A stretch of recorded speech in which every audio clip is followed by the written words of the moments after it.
In Afghanistan, a resistance arises. The Afghanistan fiasco was totally avoidable. Had President Biden listened to his military advisors and kept a small troop presence, coupled with U.S. air support to the Afghan military, the Taliban would not be in power today.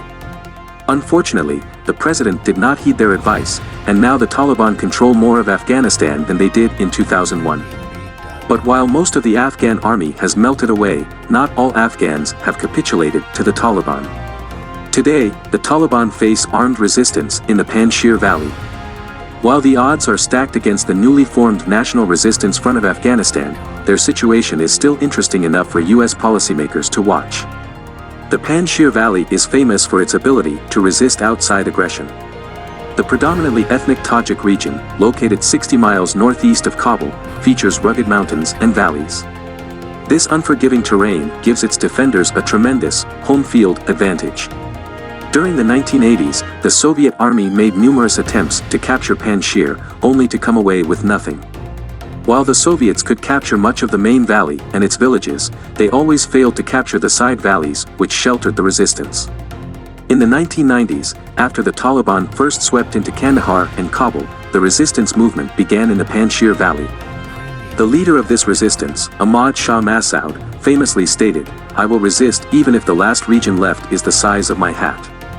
Massoud was assassinated in Takhar province by Al-Qaeda 2 days before the September 11, 2001, attacks on America. Today, the late Massoud's 32-year-old son, Ahmad Massoud Jr., is leading the new anti-Taliban resistance. The younger Massoud was only 12 when his father was assassinated.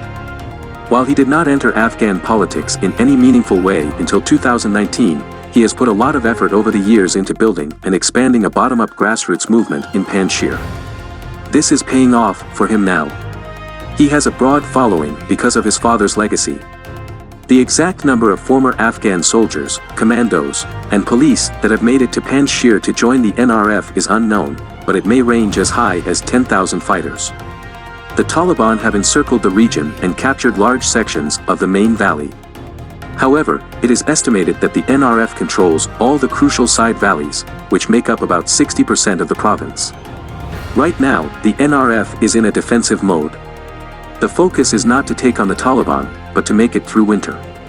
That will give it time to consolidate and organize, and be better prepared to resist the Taliban come spring. While the region's history is encouraging, the current circumstances are not. The NRF faces a determined and emboldened enemy.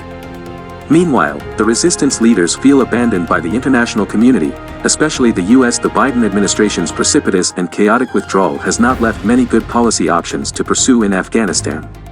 The most immediate thing the US can do to help the NRF is to lead an international effort to block recognition of the Taliban as the legitimate government of Afghanistan. A Taliban-controlled Afghanistan is antithetical to America's interest and a threat to human rights throughout the country. With the Taliban in control of Kabul and the emergence of a resistance movement in Panjshir, Afghans and the international community find themselves in a situation quite similar to that of the mid-1990s.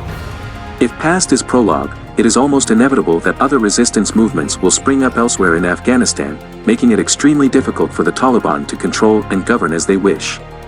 The US should start engaging with resistance movements in Afghanistan, and right now the only viable one is the NRF.